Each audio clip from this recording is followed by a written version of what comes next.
अस्सलाम वालेकुम, good morning, खुशामदीद। भली करे आया जी आया नु वश अत के बखैर रागले। नया दिन के साथ मैं हूं सैयद फैसल करीम और मैं हूँ महक असलम। नया दिन, एक खुशगवार दिन और एक नया एहसास है, नया मौका है, नई बातें हैं, नई खबरें हैं और अगेन फिर वही पुरानी खबरों में कुछ डेवलपमेंट। हम डेली इसलिए कहते हैं क्योंकि हमारी सियासत में बहुत हलचल हो रही है। कुछ डेवलपमेंट चले, बहुत सारी डेवलपमेंट है, बहुत सारी बातें हैं जो आज हमने आपसे शेयर करनी है। बहुत सारे ऐसे लोग हैं जिनसे आज हमने आपकी मुलाकात करवानी है। आज हमारे प्रोग्राम में एक ऐसी खातून आएंगी जो जानवरों से बेहद मोहब्बत करती हैं। वैसे तो हम सबको जानवरों से मोहब्बत करनी चाहिए, बट अनफॉर्चुनेटली ऐसा नहीं होता। आवारा जानवरों का इलाज और उनके खाने पीने का इंतज़ाम भी करती हैं। ये एक नेकी है, कार खैर है।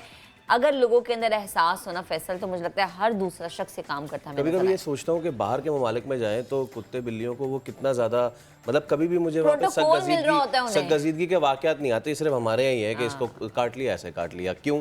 इस पर आगे चल के बात करेंगे। इसके अलावा पंजाब हुकूमत ने जिस्मानी अज़ा की जाली पैबंदकारी रोकने के लिए उठाया है कदम। पंजाब हुकूमत की जानिब से ये इक़दामात क्या है, इस बारे में भी आगे चल के आपको बताएंगे। और दुनिया भर की तरह पाकिस्तान में आज वर्ल्ड किडनी डे मनाया जा रहा है। सरकारी और निजी अस्पतालों में इलाज की नाकाफ़ी सहूलियात और मरद से आगाही ना होने के बायस गुर्दों की बीमारियों में रोज़ बरोज़ इजाफा होता जा रहा है। खुराक मतवाज़न ना होने के बायस कई लोग इस मरज़ में मुब्तला हैं। आज हम अपने प्रोग्राम में इसी टॉपिक पर बात करेंगे कि कितना ज़रूरी है घर बैठे लोगों के लिए जानना है कि कौन से सिम्टम्स होते हैं कि आपको फ़ौरन से हॉस्पिटल जाना चाहिए और अपना ट्रीटमेंट करवाना चाहिए। और कितना ज़रूरी है वो छोटी छोटी आदतें अपनाना। बाय द वे, आप कितना पानी पी रही हैं आजकल? मैं सुबह उठते साथ, यानी मेरे दिन का आगाज एक गिलास पानी से होता है, लेकिन मैं दिन में उतना ज़्यादा पानी नहीं पीती। कोशिश करें कम कर दें, है ना? बहुत ज़्यादा पानी नहीं पीती जितना पीना चाहिए। तो हम आपको बताएंगे कि आप बड़ी से बड़ी बीमारी से लेकर छोटी से छोटी वो कौन सी आदत आप अपनाएं जिससे आप बड़ी से बड़ी बीमारी से बच सकें। पीपल्स पार्टी का जो कराची से शुरू होने वाला आवामी मार्च है वो इस्लामाबाद में ख़त्म हो गया है। अभी इस मार्च से आवाम को क्या फ़ायदा होगा, अपोजिशन की जानिब से जमा करवाई गई अदम एतमाद की तहरीक का क्या नतीजा निकलेगा, इस पे भी ज़रा तफसील से बात करेंगे। लेकिन सबसे पहले हम आपको ये बताएंगे कि तहरीके अदम एतमाद से निपटने के लिए हुकूमत ने अब कमर कस ली है। हिकमत अमली सामने आ गई है। गिनती वाले दिन हुकूमती अरकान ऐवान में नहीं जाएंगे, सिर्फ एक रुकन शरीक होगा। वज़रा के इजलास में कौमी असम्बली का इजलास जल्द बुलाने का फैसला भी हो गया है। वज़ीर आज़म इमरान खान आज लाहौर का दौरा करेंगे और पंजाब के वज़रा अरकान असम्बली और पुराने साथियों से मुलाकातें करेंगे। उस्मान बुज़दार भी मुतहर्रिक हो गए। हुकूमत अपोजिशन की तहरीके अदम एतमाद को नाकाम बनाने के लिए पुरअज़्म। वज़ीर आज़म इमरान खान आज लाहौर का दौरा करेंगे, अरकान असम्बली और पुराने साथियों से मुलाकातें करेंगे। स्पीकर हाउस में वज़रा के इजलास में फैसला हुआ कि तहरीके अदम एतमाद के रोज हुकूमती अरकान ऐवान में शिरकत नहीं करेंगे। कौमी असम्बली का इजलास जल्द बुलाने का भी फैसला हुआ। तहरीके अदम एतमाद के दिन ऐवान में हुकूमत का सिर्फ एक रुकन शरीक होगा। वजीर आला पंजाब भी इन एक्शन हैं। उस्मान बुज़दार ने 23 हुकूमती MPs और तरीन ग्रुप के 2 अरकान से मुलाकातें की। बुज़दार मुस्लिम लीग नून के नाराज रुकन अशरफ अंसारी से भी मिले। अरकान असम्बली ने वजीर आज़म और वजीर आला पंजाब की क़यादत पर एतमाद का इजहार किया। उस्मान बुज़दार ने अपोजिशन के खिलाफ डट कर मुकाबला करने का अज़्म दोहराया। और इस सब के बीच मुलाकातें भी चल रही हैं, कहीं किसी से और कहीं कोई और जाके। वज़ीर आज़म इमरान खान MQM रहनुमाओं से मिलने पहुँचे थे कल कराची। इत्तेहादी जमात से अदम एतमाद पर हिमायत मांगी। फिर हुआ ये कि MQM ने कहा कि दफ्तर खोल दें। मुलाकात की अंदरूनी कहानी खुर्शीद आलम की रिपोर्ट में जानिए। शहर इक़्तिदार में गर्म होते सियासी मौसम में वज़ीर आज़म इमरान खान मुख्तसर दौरे पर शहर कायद पहुँचे, जहां उन्होंने वफाक और सिंध में अपनी इत्तेहादी जमात MQM की क़यादत से उनके मरकज़ बहादुराबाद में मुलाकात की। मुलाकात के बाद खालिद मकबूल सिद्दीकी ने समा के सवाल पर कहा कि इमरान खान की वज़ारत उज़्मा MQM की मरहून मिन्नत है, लेकिन तहरीके अदम एतमाद के लिए राब्ते नहीं हुए। खालिद भाई, आप अपने वज़ीर आज़म का साथ देंगे या नहीं देंगे? वज़ीर आज़म का साथ तो अभी तो वो वज़ीर आज़म है अभी तक। खालिद भाई, ये बताइए कि अदम एतमाद की जब तहरीक पेश की जाएगी तो MQM कहाँ खड़ी होगी सर? MQM से ना किसी ने कांटेक्ट किया है इस हवाले से, ना MQM को कोई जल्दी है। जमहूरियत और मुल्क के लिए बेहतर फैसला होगा वो MQM को करना है। MQM ने तो अदम एतमाद पर राब्तों से इनकार किया है। लेकिन वजीर खारजा शाह महमूद कुरैशी का दावा है कि MQM ने वजीर आजम पर एतमाद का इजहार कर दिया है। MQM ने कोई मुतालबा नहीं रखा, उन्होंने कहा आप हमारे पास आए हैं, कोई न मुतालबा न शिकवा, हम आपके साथ हैं। तहरीक अदम एतमाद पर ये हमारे साथ होंगे, इंशाअल्लाह हमारे साथ खड़े हैं और खड़े रहेंगे।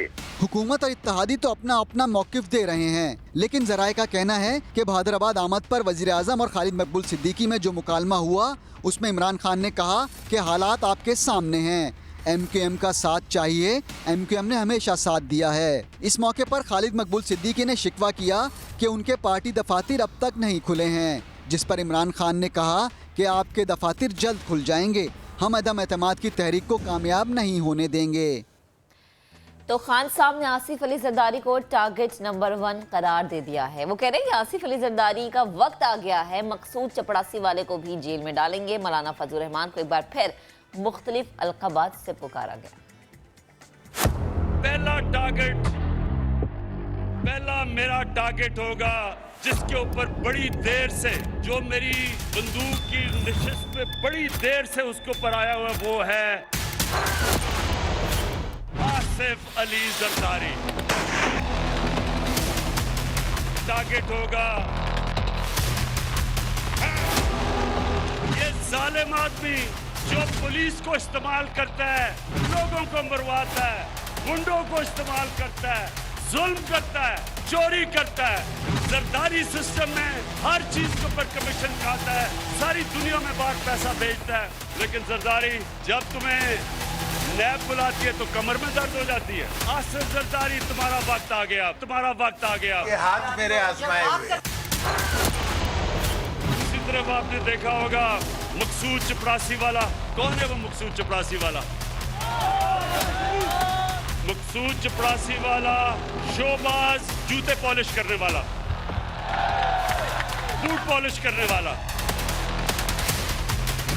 वो इसके साथ मिल गया है क्योंकि उसको पता चल गया है कि वक्त आ गया है। मकसूद चपरासी वाला तुम्हारा टाइम भी आ गया है। मिस्टर डीजल, तुम भी तैयार हो जाओ। जब इसको नैब ने बुलाया, इसके पास अरबों रुपए के असासे हैं, तो जब नैब ने इसको बुलाया तो कहता मैं 2000 लोग लेके चला जाऊंगा। नैब को डरा दिया इसने। फजलू तैयार हो जाओ, ये जब फेल होगी तो उसके बाद अगर 2000 लोग तुम नैब के बाहर लेके आओगे, 1 लाख लोग मैं लेके आऊंगा। तो अपोजिशन ने अपनी तैयारी की हुई है, हुकूमत ने अपनी तैयारी की है, लेकिन ये तैयारी कहाँ तक पहुँची है, इसी पर बात करने के लिए हमें ज्वाइन किया है शहरी रहमान साहिबा ने। बेहद शुक्रिया वक्त देने के लिए। अपोजिशन ने अदम एतमाद तो जमा करवा दिया है, आपको यकीन है कि इस बार आपके पास नंबर्स पूरे हैं, क्योंकि हुकूमती अरकान भी काफ़ी पुरएतमाद है, यही दावा कर रहे हैं। देखिए हुकूमती अरकान और राधा हुकूमत पुरएतमाद होती, ये पुरुम्मीद भी होती, तो प्राइम मिनिस्टर का ये हाल नहीं होता जो आप देख रहे हैं। कभी किसी को अपने निशाने पे लगाए हुए हैं, कभी टारगेट किलर की तरह बात कर रहे हैं, कभी गाली दे रहे हैं, कभी गलोच। तो ये तो उनका रवैया जो बन गया है वो मुझे किसी कॉन्फिडेंस की अक्कासी नहीं करता। दूसरी बात ये कि नंबर्स गेम हमेशा इसी तरह होते हैं। कोई किसी के पास गारंटी, कम से कम हमारे पास गारंटी तो नहीं है, लेकिन एक एतमाद है कि मेंबर्स बहुत अप्रोच कर रहे हैं जिनके नाम हम नहीं दे सकते, और मैं तो नंबर्स भी नहीं देना चाहती जिनके नाम हम नहीं दे सकते, लेकिन वो अपने हलकों में नहीं जा सकते। वो महंगाई की वजह से इतनी कमर तोड़ है कि और इतनी अनप्रेसिडेंटेड है कि वो नहीं जा सकते अपने हलकों में। और बहुत से लोग एक दूसरी सियासी छतरी ढूंढ रहे हैं। ये भी एक अदराक हो रहा है, लोगों को ख्याल हो रहा है कि ये एक हकीकी सियासी जमात तो नहीं, ये कल्ट फिगर के इर्द गिर्द लोग जमा कर दिए थे। एक मसनूई किस्म की मेजॉरिटी इन्होंने पैदा कर दी थी। अब ये सूरत हाल आपके सामने है, तितर बितर हो रही है पीटीआई, और एक हवा का झोंका आ रहा है। एक आया अवामी मार्च के ज़रिए, दूसरा जो नो कॉन्फिडेंस हो रहा है। इस सूरत हाल में ये सारा पस मंज़र जो है, सियासी पस मंज़र, मैं समझती हूँ अवामी मार्च ने तब्दील कर दिया है मुल्क का सियासी नक्शा। उस हवाले से तो अब सूरत हाल इनके लिए बहुत संगीन है। तो नंबर्स हमारे इंशाल्लाह पूरे हो जाएंगे, जरदारी साहब तो कह चुके हैं। अच्छा मैम शहरी, इस वक्त हुकूमत काफ़ी मुश्किल में है, तो अगर तो चली जाती है फॉर द सेक ऑफ गेसिंग इट, तो आपको ये नहीं लगता कि जो आने वाली हुकूमत होगी 1.5 ईयर्स के लिए बहुत संगीन मसाइल होंगे उसको दरपेश? जी, बहुत अहम सवाल है। संगीन मसाइल ज़रूर होंगे जो भी हुकूमत है, लेकिन नंबर वन, पहले तो जो हुकूमत आएगी इतनी तो मतलब अहमकों का टोला तो नहीं हो सकता ना जितने ये हैं। समझ रहे हैं कि बस एक बयानिया की जंग इन्होंने चलानी है और अपोजिशन को दबाव में रखना है और ख़ुद ब खुद जादू से मुल्क चलेगा। जी नहीं, जादू से ममालिक नहीं चलते, स्ट्रेटिजिक ड्रिफ्ट से नहीं चलते। आपको पीछे से सारा काम करना होता है, आपको मिनिस्ट्रीज़ में ऑफिस जाना होता है, आपको सुबह से शाम काम करना होता है, कैमरे से ऑफ। बहुत सारे काम होते हैं, सीरियस लोग काम करते हैं, मनसूबाबंदी करनी पड़ती है, ब्रीफिंग्स लेनी पड़ती हैं, आगे की सोच होती है कि 6 महीने बाद हमने ये तेल ख़रीदा, फलां चीज़ ऑर्डर की। हुकूमत के पहिए सिर्फ ब्यूरोक्रेट्स तो नहीं चला सकते, और इस वक्त इनसे मुल्क की ब्यूरोक्रेसी और जितने भी हुकूमती एक पूरी क्लास है गवर्नमेंट सर्वेंट्स की, वो तो नाला हैं, ऑलमोस्ट पेन डाउन चल रहा है, बिकॉज वो इनके साथ काम नहीं करना चाहते, वो किसी के ग़ुलाम नहीं हैं। दूसरी बात देखिए, मसाइल इतने ज़्यादा हो गए, और मैं आपके सामने ये पेश करूँगी मसाइल की एक ग्लांस में आप देखिए, एक नज़र डालें। 70 साल के पाकिस्तान की हुकूमतें कैसी तैसी भी थीं, एक तरफ उनकी कारकर्दगी और जो उन्होंने किया, और दूसरी तरफ 3.5 साल, मतलब ये नहीं मुआवजा कि आप पिछली हुकूमत से कर रहे हैं, जो इनको शौक है जी पिछली हुकूमत हमें ये छोड़ के गई, आप क्या छोड़ के जाएंगे अगली हुकूमत, ये बताइए। आप ज़रा इस पे नज़र दौड़ाइए और देखिए। बिल्कुल, और जब मसाइल की बात करते हैं ना, तो हुकूमत अब इकदामात करती हुई कहीं ना कहीं नज़र आती है। अच्छा, ये बताएगा, पीपल्स पार्टी का अवामी लॉन्ग मार्च तो अब ख़त्म हो गया है, आपका अवामी मार्च आपकी नज़र में कितना कामयाब रहा, और इस मार्च से अवाम को क्या फ़ायदा होगा? देखिए, तारीख़ की मैं समझती हूँ ये पाकिस्तान में पहली ऐसी इतने बड़े स्केल और नौयत की एक्सरसाइज थी। आफरीन है चेयरमैन बिलावल भुट्टो ज़रदारी पर कि उन्होंने ज़बरदस्ती हम सबको जमा किया और मुनज़्ज़म किया, और कि ये करना है। हमारे बहुत सवालात थे कि कैसे मैनेज होगा, आगे क्या टेल एंड कैसे मैनेज होगा, बढ़ती चली जाएगी, लोगों को ठहराएंगे क्या, 8-9 नाइट रात के स्टेज थे, कहाँ हम पड़ाव डालेंगे। तो हमारी फिर जब उन्होंने कहा नहीं करना है और ये अवामी मार्च तो होना है, फिर जब होना होता है और आप देखते हैं कि लीडर की भी कोई अज़म है और वो सड़कों पर अवाम के साथ शाना बशाना मुश्किल हालात में खड़े होने तैयार हैं, वो फट्टों पे बैठे 11 दिन हमारे साथ एक ओपन ट्रक पे, लीड ट्रक जो थी सबसे अनकंफर्टेबल थी, पीछे गाड़ियाँ थी, गाड़ियों में बैठना इससे बहुत बेहतर है। सुबह सूरज में चिलचिलाती धूप में, और शाम को मगरिब के बाद आप जो हाल होता था, मतलब सारे बाल उड़ जाते थे सबके, और तेज़ हवा और एक विंड चिल, तो फिर हमें थर्मल जैकेट वगैरह पहने, बहुत मतलब रफ ये 10-11 दिन गुजरे हैं। रोज़ रात का हम ढूंढ रहे होते थे जगह ठहरने की, लेकिन पीपल्स पार्टी ने सब ने एक दूसरे की बहुत मदद की, मोबिलाइज थे, पुराना जज्बा नज़र आया। पंजाब में जियाला जाग उठा, आपने देखा कि वो घरों से बाहर निकल आए और फिर पार्टी का परचम उठा के निकले हुए थे सड़कों पे, आने वापस तैयार हैं, आ भी रहे हैं। और दूसरा, लोग नई नस्ल और ख़वातीन और इस तरह के लोग जो हैं वो भी ज्वाइन करने में इंटरेस्टेड लग रहे थे, वो सड़कों पे स्पीचेस सुनने आए हुए थे, अपनी सपोर्ट का मुजाहरा कर रहे थे। वो इसलिए कि एक बहुत बड़ा एक गैप हो गया था पाकिस्तान में तरक्की पसंद सियासत के हवाले से, और ये तरक्की पसंद सियासत का परचम और अलम और हक़ का ये हकूक़ की जंग चेयरमैन बिलावल भुट्टो ज़रदारी ने उठाया है। इसके नीचे, इसके तले तो आधे से ज़्यादा पाकिस्तान मैं समझती हूँ मुनज़्ज़म होगा, और एक रोशन ख्याल और जो घुटन की हवा है उसको ख़त्म करने वाली हुकूमत अगर आए तो बहुत कुछ हो सकता है। लेकिन तल्ख़ हकीकत तो ये है कि ये पाकिस्तान को किसी हाल में नहीं छोड़ रहे हैं 3.5 साल में। अच्छा, जैसे कि आपने वज़ीर आज़म का तज़किरा कर ही दिया है तो उन्हीं से रिलेटेड है हमारा अगला सवाल। उन्होंने कहा ये कल कि जरदारी साहब निशाने पर हैं, सिंध के अवाम को आसिफ जरदारी से निजात दिलाएंगे। उन्होंने ये भी कहा कि सिंध को फतह करेंगे। इस पर क्या कमेंट करेंगी? भी हम इनको इनवाइट करते हैं, बेशक आए फतह करने, अपना सारी क्रिकेट टीम लेके आएँ और जो चाहें करें। हम तो बहुत ही पुरअमन लोग हैं, हम नहीं करेंगे जो वो समझते हैं और ना हमें कोई परेशानी है इनके आनियों जानियों से।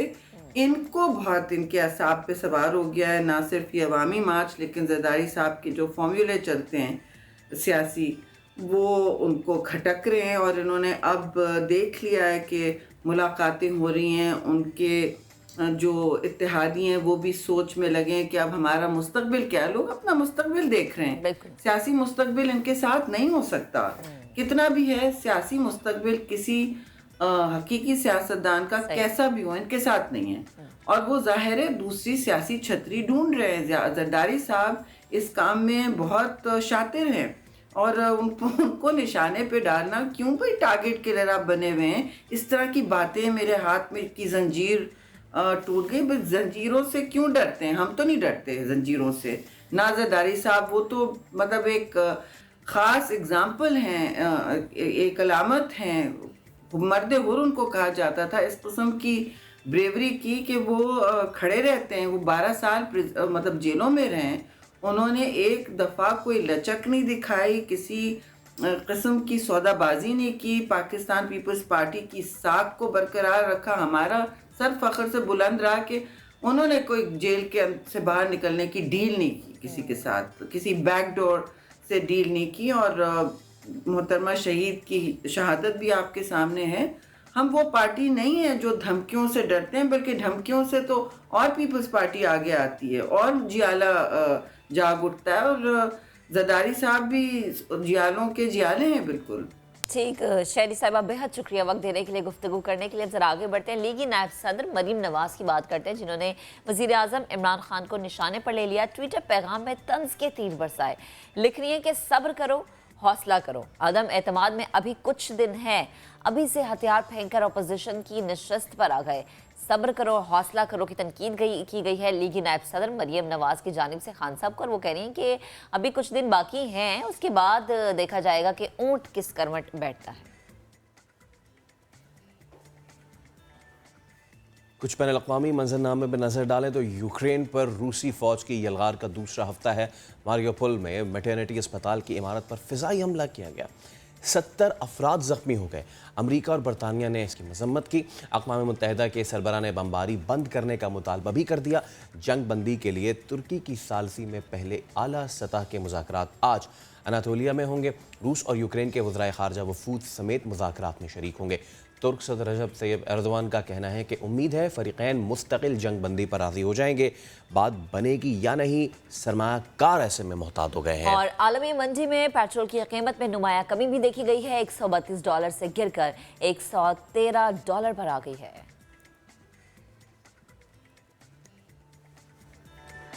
चलें जी, ब्रेक लेते हैं। ब्रेक के बाद जब हाजिर होंगे तो आपकी मुलाकात भी करवाएंगे उन खातून से जिनको जानवरों से बहुत है मोहब्बत। तो ब्रेक के बाद दोबारा हाजिर होंगे।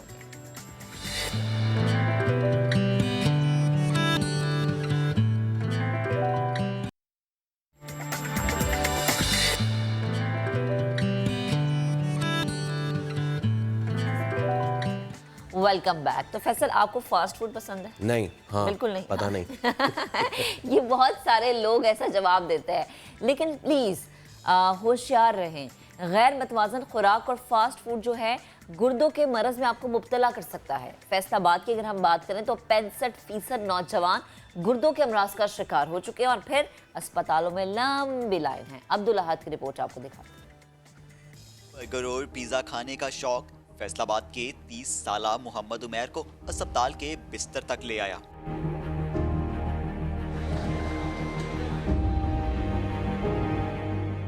दिन रात फास्ट फूड खाने से हाई ब्लड प्रेशर के बायस उमैर के दोनों गुर्दे फेल हो गए। घर खाना नहीं पकना तो बाहर से आ जाओ जी। घर वाले भी यही कहते हैं कि जो आज मेरा दिल नहीं कर रहा खाने को पकाने को, ये है तो आप ऐसे करें बाहर से ले आए, तो फिर उधर यही मसले बनेंगे। अकेला उमैर ही नहीं, 65% नौजवान गुर्दों के मर्ज का शिकार हो रहे हैं। यंग एज के अंदर गुर्दे सिकुड़ने की बीमारी सबसे कॉमन है। नमकीन चीज़ें खाना, गोश्त ज़्यादा खाना, जंक फूड का इस्तेमाल हमारे माशरे में बढ़ता जा रहा है। इसी तरह पानी का भी इस्तेमाल, गंदा पानी अगर कोई पी रहा है बार बार, उसके जिस्म में वही पानी जा रहा है तो गुर्दों पे किसी न किसी तरह वो असर करेगा। तो इन चीज़ों से बचना बहुत ज़रूरी है। अपने डाइट को बैलेंस रखें। जिला भर के सरकारी अस्पतालों में 170 मशीनें हैं, जबकि रोजाना 900 से ज्यादा अफराद डायलिसिस करवाने आते हैं। गैर मुतवाज़न खुराक जहां नौजवानों को गुर्दे के मर्ज में मुब्तला कर रही है, तो वहीं इनकी तादाद में सालाना 20% तक इजाफा भी हो रहा है। कैमरामैन रिजवान साबरी के साथ अब्दुल अहद, सामा, फैसलाबाद। बड़ा अहम मौजू है ये और इसी पे हम बात करते हैं। हमारे साथ मौजूद है माहिर अमराज़ किडनी डॉक्टर बिलाल साहब। डॉक्टर साहब, thank you so much for your time. बहुत शुक्रिया आप नया दिन को वक्त दे रहे हैं। तो आगाज़ यहीं से करते हैं हम। यकीनन ये जो फ़ास्ट फूड और ये सारी जो फूड चेन्स हैं, इन्होंने जहाँ पे हमारे वक्त में कमी की है खाना बनने की, और हमें फ़ौरन से खाना मिल जाता है, इतना वेट नहीं करना पड़ता। दूसरी जानिब इसके जो हम इम्पैक्ट्स देख रहे हैं हमारे जिस्म पे, वो बड़े ही डेवस्टेटिंग हैं, ख़ास तौर पे किडनी। मैं चाहूँगा ज़रा बताइए कि क्या क्या इम्पैक्ट्स पड़ते हैं इन सारी चीज़ों के किडनी पे। देखें, वर्ल्ड ओवर पूरी दुनिया में गुर्दे के अमराज में तेज़ी से इजाफा हो रहा है और इस वक्त एक मोहतात अंदाजे के मुताबिक पूरी दुनिया में 850 से 950 मिलियन के दरमियान गुर्दों के मरीज़ हैं। और सिर्फ पाकिस्तान के अगर अकेला जायज़ा लिया जाए तो पाकिस्तान में रफली 17 मिलियन यानी 1 करोड़ 70 लाख अफराद में कोई ना कोई गुर्दे का मर्ज़ है।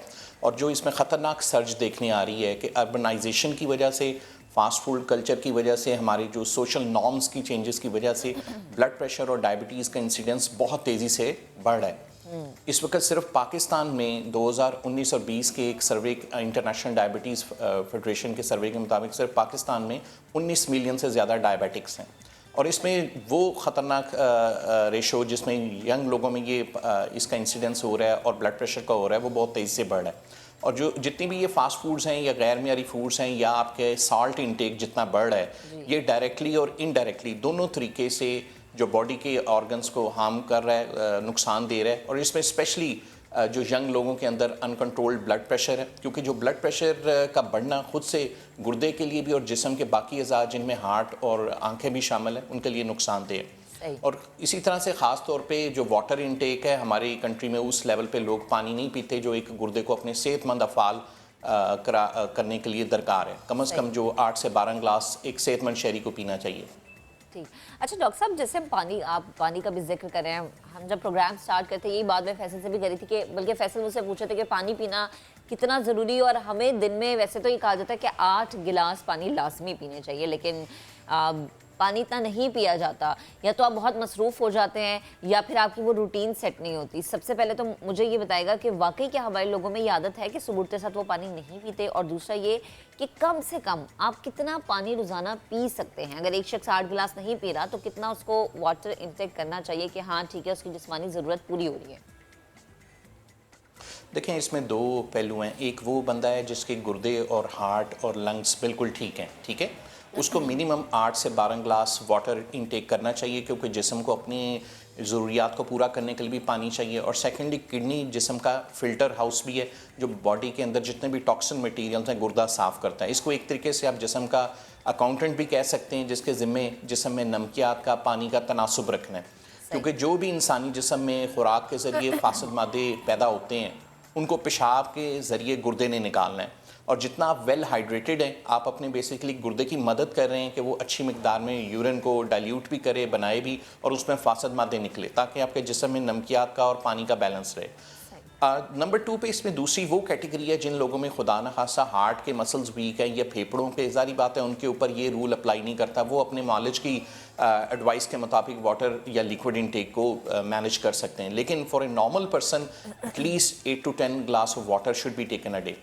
अच्छा डॉक्टर साहब, जैसे कि आपने बताया कि हार्ट के अगर पेशेंट्स हैं, डायबिटीज़ के पेशेंट्स की चाहूँगा मैं कि आप बात ज़रूर करें कि उनको जब यकीनन डायबिटीज़ तो बीमारियों की जिसको कहते हैं जड़, और वो हो जाए किसी को तो फिर मुख्तलिफ बीमारियाँ फूटने लगती हैं। अब ऐसे पेशेंट्स को कितना ख़तरा होता है अगर वो केयर ना करें तो उनकी किडनी इसकी वसातत से कितनी अफेक्ट होती है डायबिटीज़ से, और उनको क्या ख्याल रखना चाहिए? जी, आपने बहुत अच्छा क्वेश्चन किया है। डायबिटीज़ पाकिस्तान में भी और पूरी दुनिया में गुर्दे की अमराज का सबसे बड़ा लीडिंग काज है। सिर्फ पाकिस्तान अकेले में इस वक्त जो 17 मिलियन से ऊपर किडनी के डिजीज़ हैं, तो इनमें 55 to 60% में मेजर सिर्फ एक फैक्टर है और वो डायबिटीज़ है। और इसकी भी आगे दो किस्में, एक वो है जो टाइप 1 है, यानी वो लोग जिनको पैदाइशी तौर पे डायबिटीज़ है। अगर उनमें 100 टाइप 1 डायबिटिक हैं, यानी जिनको बचपन से शुगर है और वो अनफॉर्चुनेटली टाइमली ट्रीट नहीं होती या टाइमली पिक नहीं होती, तो उनमें से 50% के एक स्टेज पर किडनी इन्वॉल्व होने का डर होता है। और दूसरी वो डायबिटीज़ है जो आम तौर पे थोड़ी सी बड़ी उम्र में मैच्योर एज में होती है, जिसको हम टाइप 2 डायबिटीज़ कहते हैं। तो उसमें भी अगर 100 लोगों में है और वो केयर नहीं करते, तो 15 to 20% के एक स्टेज पे किडनी इन्वॉल्व होने का डर होता है। और आपने जैसे कि ख़ुद भी कहा कि ये मदर ऑफ ऑल डिजीज़ है। डायबिटिक पेशेंट में बहुत तेज़ी से जो इन्वॉल्वमेंट देखने में आती है कि जहाँ पे और ये बात बहुत जो अंडरस्टैंड करने की ज़रूरी है कि kidney disease is a silent killer. बहुत सारी दफ़ा चूँकि हमारे माशरे में लोग शुगर अक्सर तब उन्हें पता लगती है जब उनके टेस्ट होते हैं, और टेस्ट तभी होते हैं जब जिस्म पे कोई अलामात आती हैं। अब लेकिन किडनी के डिजीज़ में ये चीज़ जो आप कह लें कि ख़तरनाक है कि इसमें अक्सर अलामात they come very late, and that is why it's called silent killer. Sometimes the symptoms they set on the body or they start coming on body once the damage is beyond 70 to 80%.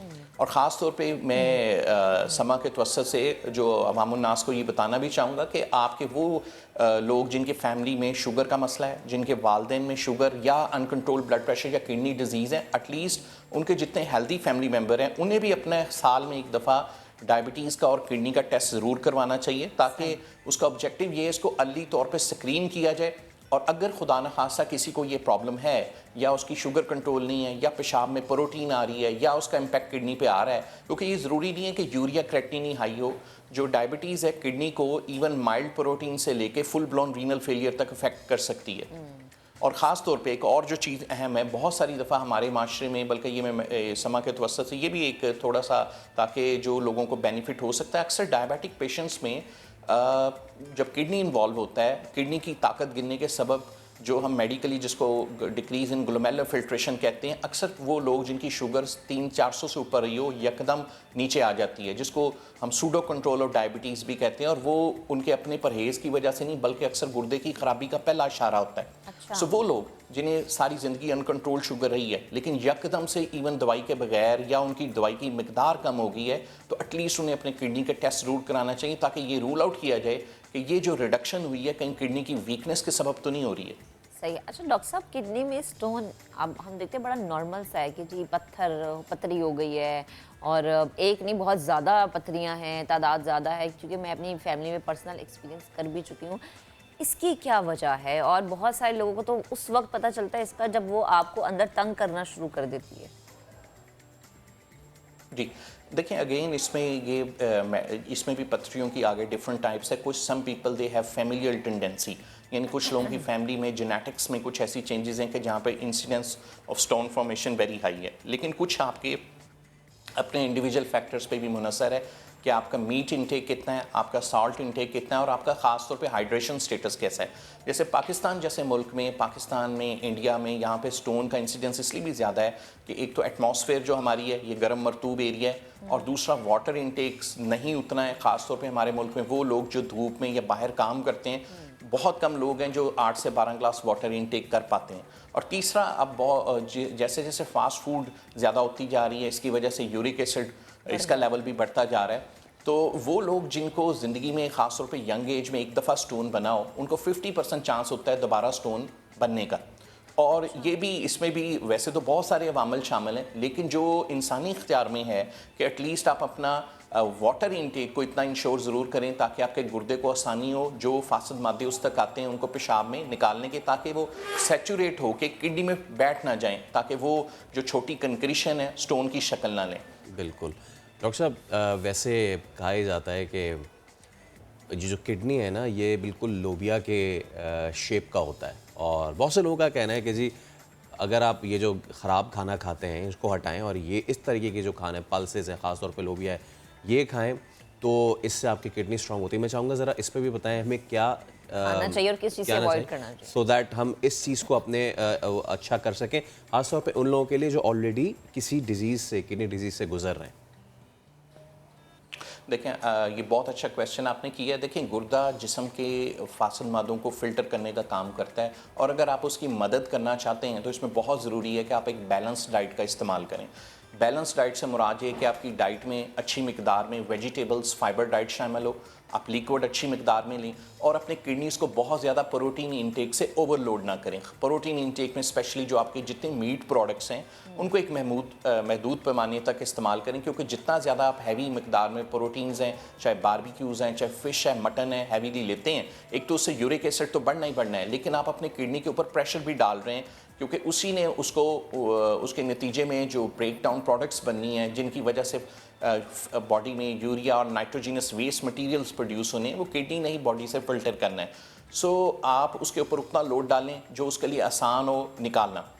और इसलिए कम से कम एक सेहतमंद बंदे को अपनी diet में vegetables का इस्तेमाल, और हमारे लिए जो सबसे बेहतर गाइडलाइन है, देखिए एक तो है हेल्थ गाइडलाइन, लेकिन हमारे लिए जो उससे भी बड़ी गाइडलाइन है वो हुजूर पाक सल्लल्लाहु अलैहि वसल्लम की सुन्नत है कि इंसान को अपनी भूख के लिहाज से थोड़ा सा छोड़ के, मतलब आप अपना पेट जो पूरा होने से पहले पहले वो अपनी डाइट को महदूद रखें, ताकि इतना हो कि बॉडी उसको इजीली बेयर कर सके। अच्छा डॉक्टर साहब, एक आखिरी सवाल मैं आपसे ज़रूर करना चाहूँगा, मैं इफ यू अलाउ मी। बिल्कुल बिल्कुल। कि ये तो हमने नॉर्मल आदमी की डाइट की बात कर ली, हमारे यहाँ फिटनेस का बड़ा रिवाज है, और उसमें ख़ास तौर पे जो हमारे लोग जो मसल बिल्डिंग, बॉडी बिल्डिंग और शेडेड बॉडी की तरफ जाते हैं, वो बहुत सारा प्रोटीन इनटेक करते हैं। वो सिर्फ मीट की सूरत में नहीं, बल्कि उन प्रोटीन पाउडर्स की सूरत में। अच्छा, I am not talking about steroids, वो तो एक बिल्कुल ही अलग गेम है, ठीक है, लेकिन मैं बात कर रहा हूँ उन प्रोटीन पाउडर्स की जो मार्केट में दस्तयाब हैं, जो वो अपनी मसल बिल्डिंग के लिए, जो उनका ब्रेक डाउन होता है उसको रिपेयर करने के लिए, उसकी फास्ट रिपेयर के लिए यूज़ करते हैं। उनके लिए बताइए कि ऑलरेडी उनको ऐसी फॉर्म में प्रोटीन मिल रहा है जो हाईली फास्टेबल डाइल्यूट प्रोटीन है, तो वो कितना पानी का इंटेक रखें?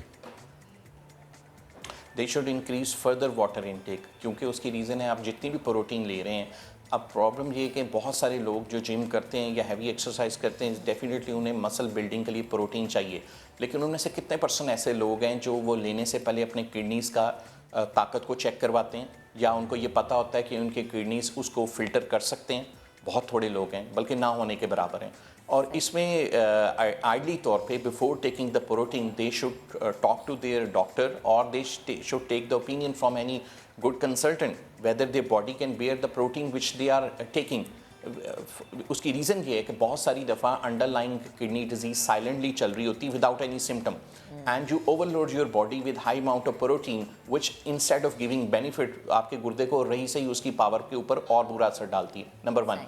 दूसरी चीज़ है, देखिए कोई भी ऐसी चीज़ जो इंटरनेशनली रिकमेंडेड नहीं है, आप बहुत सारी, आपने क्वेश्चन पूछा प्रोटीन का, आप देखते हैं कि बहुत सारी जगह उन पे लिखा होता है कि नॉट FDA अप्रूव्ड, यानी कि जो अमेरिका में फेडरल ड्रग एजेंसी है जिसने अप्रूव नहीं किया इंसानी सेहत के लिए, और उसको यहाँ पे या बहुत सारे जिम्स में लोग बगैर डॉक्टर के अप्रूवल के यूज़ करते हैं, तो इसका मतलब है अपनी लाइफ को खुद से रिस्क पे डाल रहे हैं। सो उसको बिला ज़रूरत नहीं लेना चाहिए, और उसमें भी अगर आप प्रोटीन लेना चाहते हैं तो वो natural source of protein would be the best one, instead of taking artificial forms और the powder forms, because you don't know what amount of ingredients they are having.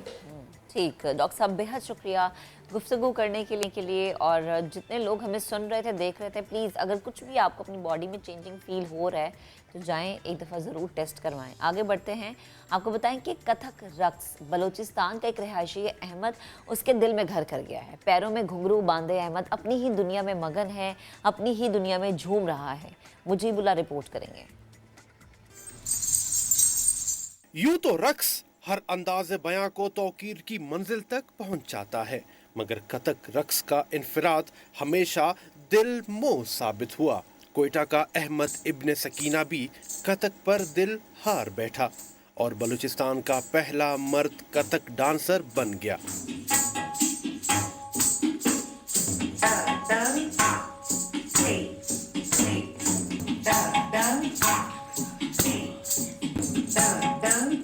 घुंघरू की खनक, तबले की थाप और सुरों के मेल से अहमद इब्ने सकीना अपने जज्बात और एहसासात को किरदार में ढाल रहा है। परफॉर्म कर रहा होता तो उसी परफॉर्मेंस में, उस किरदार में वो खुद को परफॉर्म कर रहा होता। अगर वो राधा को परफॉर्म कर रहा है तो वो राधा बन जाता है। तो फिर वो अगर कृष्णा को परफॉर्म कर रहा है तो वो कृष्णा बन जाता है, क्योंकि जिस कैरेक्टर में वो जो परफॉर्मर होता है उसी कैरेक्टर में उसको डलना पड़ता है।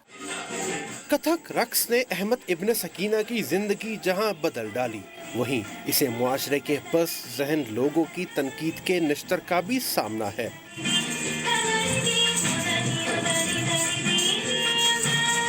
ट्यून्स के परफॉर्मेंस के बाद ट्विटर पे भी मुझे धमकी आने लगे कुछ। तमाम तर नामसाब हालात के बावजूद अहमद रक्स बिस्मिल में दुनिया से बेखबर झूम रहा है। अहमद इब्न सकीना के पैरों पर बंधे घुंघरू, सुर और ताल दिल की धड़कनों को रक्स पर मजबूर कर देते हैं। कैमरामैन जफर बलोच के साथ मुजीबुल्लाह, समा, कोयटा। और मुल्तान में एक ऐसा अनोखा स्कूल भी है जहां मासूम बच्चे खौफ के साए में तालीम हासिल करने पर मजबूर हैं। मकसूद चौहान की रिपोर्ट। इल्म हासिल करो चाहे चीन ही क्यों न जाना पड़े, मगर यहाँ तो बच्चों को कब्रिस्तान जाना पड़ता है। हमारा स्कूल कब्रिस्तान में, हमें बहुत डर लगता है। ये स्कूल रोड पे बनना चाहिए। मुल्तान का गवर्नमेंट बखर आरबी प्राइमरी स्कूल 1964 में तामीर हुआ। स्कूल चारों तरफ से कब्रों से घिरा हुआ है। मेरे इल्म में भी ये पहले आया है, इस तरह के कुछ स्कूल हैं जिनका रास्ते का इशू है। इंशाअल्लाह उसको हम अपने कंसर्न डीओज़ के ज़रिए कोई तजावीज़ लेते हैं कि क्या वो रकबा गवर्नमेंट एक्वायर करे। स्कूल में 500 से ज़ायद बच्चे ज़ेरे तालीम हैं। वालिदैन और मुस्तकबिल के मामारों ने स्कूल को मुंतकिल करने का मुतालबा किया है। कैमरामैन अदनान सियाल के साथ मकसूद चौहान, समा, मुल्तान। चलिए जब एक ब्रेक लेते हैं, दोबारा हाजिर होंगे, हमारे साथ रहिएगा।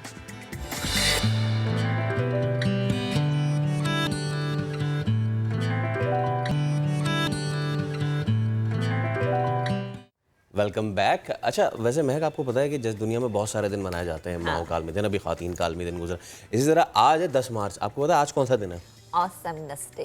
बता, international day for awesomeness day है। यानी अच्छा ये वो उन लोगों का दिन है जो बहुत ज़्यादा ऑसम लग रहे होते हैं। नहीं, ये उन लोगों का नहीं है, ना ये समझ रहे होते हैं कि मैं बहुत ऑसम हूँ। ये ऑसमनेस का मतलब है कि हैप्पीनेस अराउंड यू, और आप अपनी जो है कैरेक्टर से अपने सराउंडिंग में कितनी पॉजिटिविटी क्रिएट कर सकते हैं, कितनी हैप्पीनेस क्रिएट कर सकते हैं। सो जब आप दुनिया में आए तो it's not only about taking from the world, it's about कि अब दुनिया को भी वापस क्या देना है। और ये देखे ना, ये गिव एंड टेक वाली चीज़ हर जगह होती है कि अगर आपको बहुत सारी चीज़ें मिल रही हैं तो फिर ये देखें कि आपका किरदार क्या है और आपका फ़र्ज़ क्या है। मुझे लगता है कि वो लोग जो कि इस वक्त हमें देख रहे हैं, फैसल, उनकी छोटी छोटी कोशिशें भी इस चीज़ में इंक्लूड होती हैं कि वो अपने घर को, अपने मुआशरे को, अपने इर्द गिर्द के लोगों को बहुत सारा पॉजिटिविटी उनके साथ शेयर कर रहे हैं। और वो अक्सर बात करते हैं ना ये कि आप उस गैदरिंग में बैठे जिस गैदरिंग में आपको पॉजिटिविटी मिले या पॉजिटिव वाइब्स मिले। सो प्लीज़ खुशियाँ बिखेरें, पॉजिटिविटी बिखेरें। हमारे पास नेगेटिविटी बहुत ज़्यादा इर्द गिर्द मौजूद होती है और मसाइल भी बहुत होते हैं, तो प्लीज़ ज़रा इससे निकलें और खुशियाँ बिखेरते रहें। और एक स्माइल के साथ एक ब्रेक, उसके बाद दोबारा हाजिर होते हैं। बहुत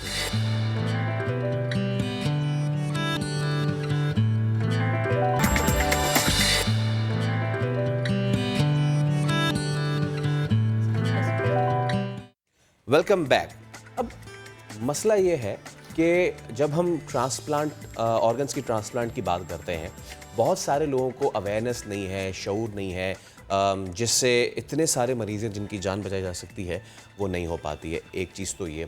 इससे पहले हम ज़रा बात कर लेते हैं एक और अहम मसले की। इंसानों को पैदा करके उन्हें इज़्ज़त बख्शी, बल्कि तरह तरह के जानवरों को दुनिया में भेजकर इस कायनात को खुदा ताला ने रंगीन भी बनाया है। इंसानों के साथ साथ जानवर भी खित्ता अर्श का ही हिस्सा है। इंसान से मोहब्बत और खुलूस तो आम बात है, लेकिन इंसान की जानवर से मोहब्बत एक ख़ास अहमियत रखती है। हैदराबाद की खातून है ये, जो कि आवारा कुत्तों, गधों और बिल्लियों समेत दीगर जानवरों को खाने के साथ साथ इलाज की सहूलियात भी फराहम कर रही हैं। इस वक्त हमारे साथ मौजूद हैं एनिमल एक्टिविस्ट हिरा खान। हिरा, बेहद शुक्रिया वक्त देने के लिए, गुफ्तगू करने के लिए। सबसे पहले तो मैं ये जानना चाहूँगी कि ये जिस चीज़ के जज्बे का इजहार हम वीडियो में भी देख रहे हैं और आप कर भी रही हैं, और आप बहुत सारे जानवर जो कि बेजुबान और जिनके लिए हमें भी काम करना चाहिए, लेकिन अनफॉर्चुनेटली हमारी सोसाइटी में ऐसा कोई सेटअप नहीं है। अब ये ख्याल आया कैसे? बहुत शुक्रिया प्रोग्राम में इनवाइट करने के लिए। और ये बिल्कुल ये काम ऐसा है कि ये भी अल्लाह की मखलूक है और इनकी खिदमत करना और इनका ख्याल रखना हम लोग हर इंसान पे फ़र्ज़ है, लेकिन हम लोग नहीं करते। मुझे काफ़ी टाइम से बचपन से शौक रहा है एनिमल्स के साथ, मेरी अच्छी बॉन्डिंग रही है और इनको फीड देना स्ट्रीट पे ये मेरा शौक रहा है। तो यही काम बढ़ते-बढ़ते एक दिन ऐसा हो गया कि मुझे इंजर्ड एनिमल्स जब मिलना स्टार्ट हुए तो मैंने सोचा कि अब मुझे रेस्क्यू करना चाहिए और इन बेज़ुबान जानवरों की मदद ज़रूर करनी चाहिए। अच्छा हिरा, कब से आप ये कर रही हैं और आपने जैसे खुद कहा कि आपको कुछ इंजर्ड जानवर मिले, उसके बाद से लेके अब तक कितने जानवरों को रेस्क्यू किया और कहाँ पे इनका आपने कोई सेंटर वगैरह बनाया हुआ है? जी, मुझे प्रोफेशनली रेस्क्यू सर्विस प्रोवाइड करते हुए तकरीबन 3 साल हो चुके हैं हैदराबाद में, और इसके पहले जो भी मैं वर्किंग करती थी वो थोड़ी कम लेवल पे होती थी, लेकिन प्रोफेशनली तकरीबन 3 साल हो चुके हैं। और मैंने इनके लिए एक एनिमल शेल्टर बनाया है हैदराबाद में ही, जहाँ पे मैं तमाम एनिमल को रेस्क्यू करती हूँ, उसके बाद अपने शेल्टर पे लेके आती हूँ, वहाँ पे उनको अच्छा ट्रीटमेंट वगैरह दिया जाता है और अच्छा फूड प्रोवाइड किया जाता है ताकि ये जल्द से जल्द बेहतर हो सकें और एक नॉर्मल ज़िंदगी गुजार सकें। बेहतरीन। अच्छा हिरा, इनकी खुराक वैसे जो लोग जानवर पालते हैं उन्हें बखूबी आइडिया होगा कि इनकी जो एक वक्त का खाना ही बड़ा महंगा पड़ जाता है, तो इनकी खुराक, फिर इनकी वैक्सीनेशन, फिर इनको रखना, सर्दी गर्मी धूप से बचाना, ये सब आप कैसे मैनेज करती हैं? अगर मैं फाइनेंशियली बात करूं तो फिर आपको क्या कोई सपोर्ट करता है, ये किस तरह से है या फंड्स मिलते हैं? सबसे पहले तो मैंने जब ये काम स्टार्ट किया था, एक्चुअली मैं खुद भी जॉब करती हूँ, ठीक है, 7 to 8 आवर्स में जॉब करती हूँ, तो मेरी खुद की सैलरी होती है। सबसे पहले जो मैंने काम स्टार्ट किया था वो अपनी सैलरी से ही स्टार्ट किया था। उसके बाद मैंने अपने कुछ फ्रेंड्स को बताया कि मैं इस तरह काम कर रही हूँ और आगे भी करना चाहती हूँ। मुझे कुछ फ्रेंड्स ने सपोर्ट किया और उसके बाद जब मैंने प्रोफेशनली स्टेप लिया तब मैंने अपना एक फेसबुक और इंस्टाग्राम पेज बनाया जो कि एनिमल प्रोटेक्शन हैदराबाद के नाम से है। वहाँ पे काफ़ी लोग मुझे कनेक्ट हुए और कुछ लोग ऐसे हैं जो एनिमल लवर्स हैं, वो सब मुझे सपोर्ट करते हैं थोड़ा बहुत फाइनेंशियली, जिससे हमारा एक लिमिटेड बजट में ये काम चल पा रहा है, जिसमें फूड और इनका ट्रीटमेंट ये सब शामिल हैं। अच्छा हिरा, अब हमारे यहाँ जो सबसे बड़ा इशू आता है स्ट्रे डॉग्स का, ठीक है।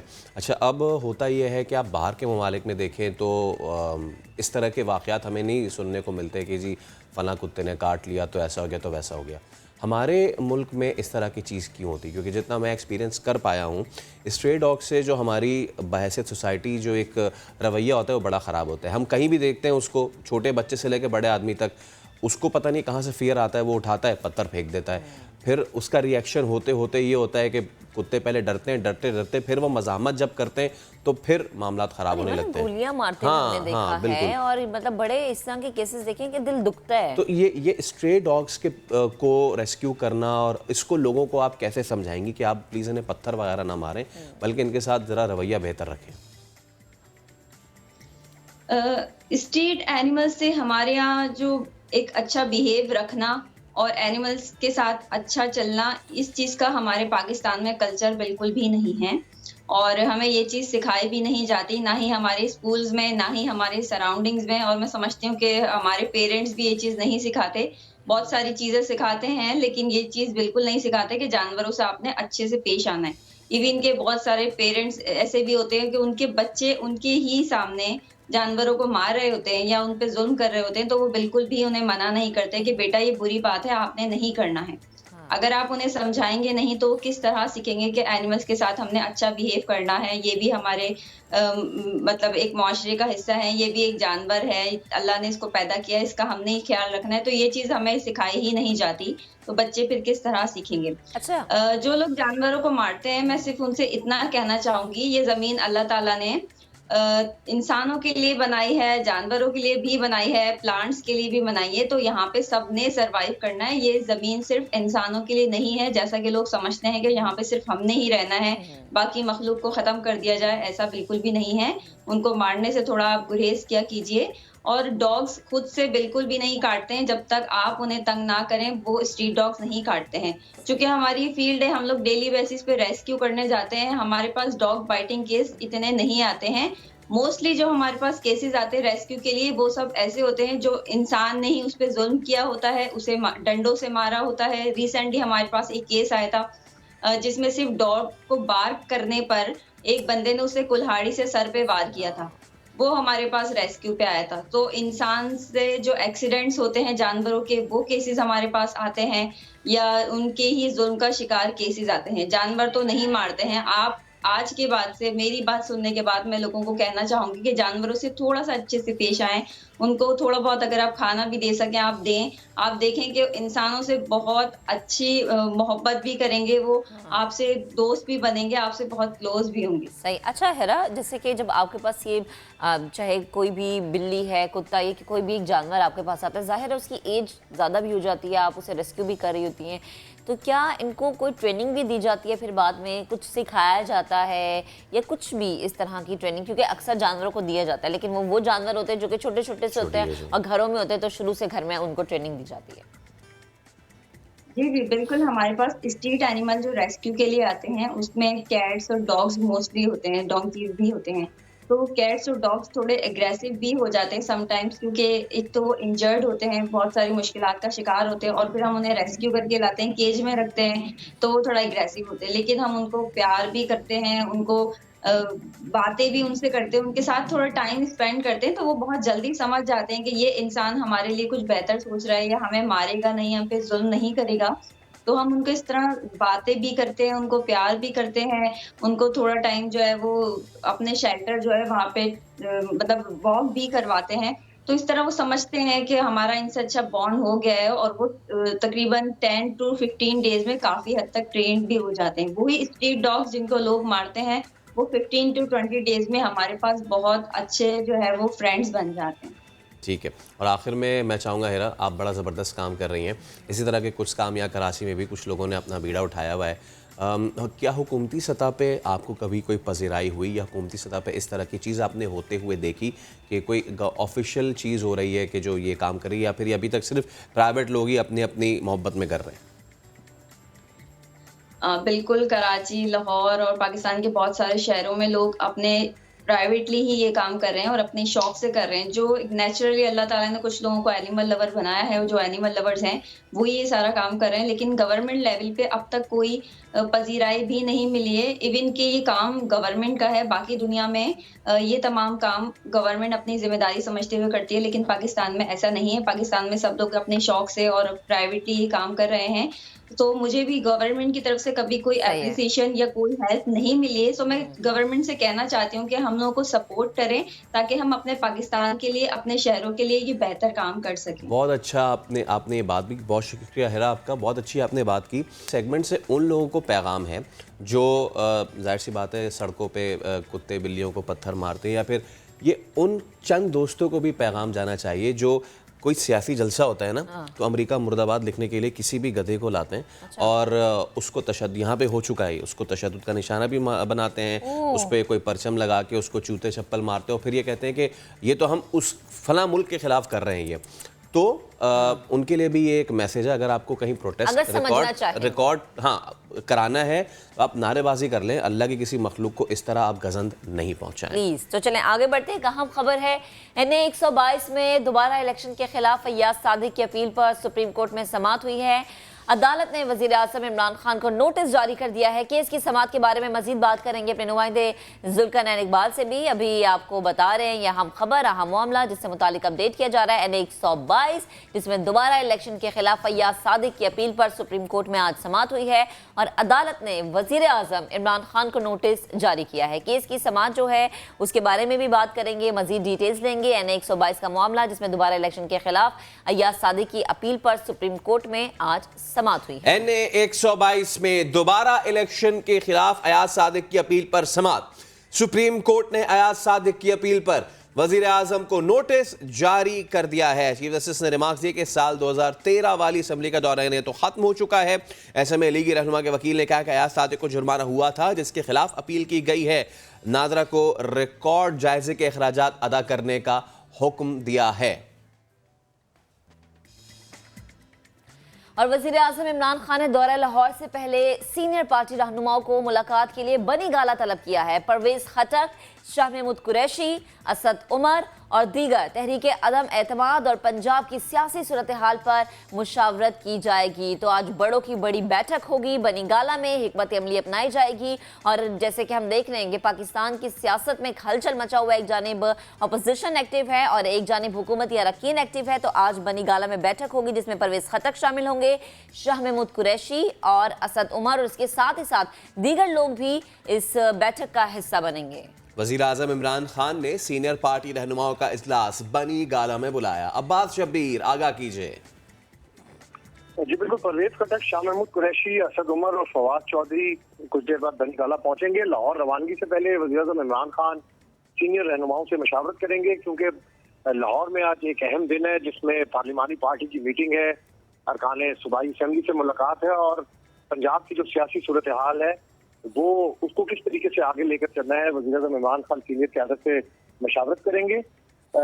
पंजाब में ग्रुपबंदी के हवाले से भी जो कुछ अमूर है वो ज़ेरे गौर आएंगे आज की इस मुलाकात में, लाहौर जाने से पहले जो बनीगाला में होनी है। दौरा लाहौर के हवाले से भी लाएमल इस मीटिंग के अंदर तय किया जाएगा कि वहाँ पर किस टर्म्स एंड कंडीशंस पर बात करनी है अरकान सूबाई असम्बली से, और दीगर जो पंजाब के सियासी मामलात हैं उसको किस तरीके से हल करना है। तो एक अहम मशावरती इजलास है बनीगाला में कुछ ही देर बाद लाहौर रवानगी से कबल वज़ीर आज़म इमरान खान की ज़ेर सदारत, जिससे सीनियर वफाकी वज़रा शिरकत करेंगे। ठीक है, बहुत शुक्रिया अब्बास। इन आम खबरों से पहले हम बात कर रहे थे जानवरों से और उनकी मोहब्बत से। तो कुछ हमारे पास ऐसे जानवर हैं, लोग जिनसे सिर्फ मोहब्बत नहीं करते, इश्क करते हैं, और वो इश्कबाजी होती है कबूतरबाजी से। तो मुल्तान में सजाया गया पहली बार कबूतरों का शो, और भांत भांत के रंग रंग के 200 से ज़ायद कबूतर शहरियों की तवज्जो का मरकज़ बन गए। मोहसिन अली की रिपोर्ट दिखाते हैं आपको।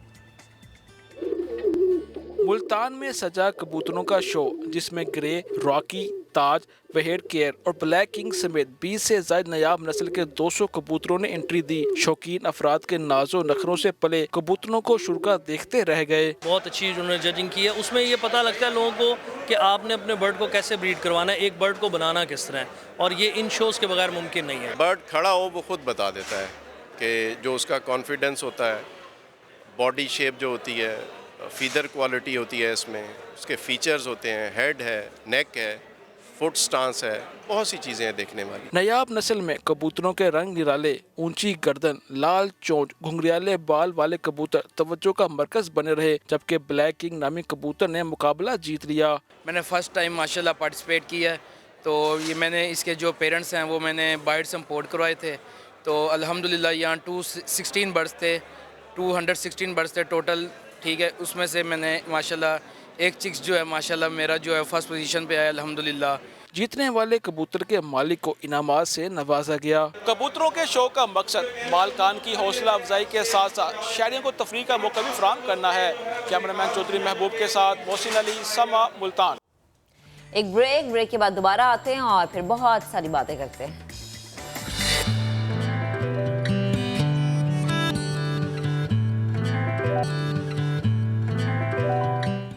Welcome back. अब आपको बताएं कि पैसे लेकर जिस्मानी अज़ा की गैर कानूनी पैवंदकारी अब नहीं होगी। जाली पैवंदकारी रोकने के लिए पंजाब हुकूमत ने अज़ा की रजिस्ट्री कायम करने का फैसला कर लिया है, और खूनी रिश्ते के अलावा अब जो दूसरे अफराद हैं वो भी जिस्मानी अज़ा अतिया कर सकते हैं। तो पंजाब हुकूमत ने दूसरे अफराद के आज़ा इस्तेमाल करने की इजाज़त दे दी है। इस सब पे हम बात करेंगे, हमारे नुमाइंदे दानियाल उमर हमारे साथ मौजूद है। अच्छा Daniyal, welcome to the show. एक तो चीज़ ये कि इस चीज़ के दो पहलू हैं। पहला तो ये है कि एक तो गैर कानूनी जो पैवंदकारी होती थी उसको पंजाब हुकूमत ने रोका है, और दूसरा ये कि लीगल तरीके से ना सिर्फ अब आपके जो ब्लड रिलेशन है उसके अलावा भी लोग जो है वो अब ऑर्गन ट्रांसप्लांट कर सकते हैं। तो इन दोनों के हवाले से हमें ज़रा डिटेल में बताइए।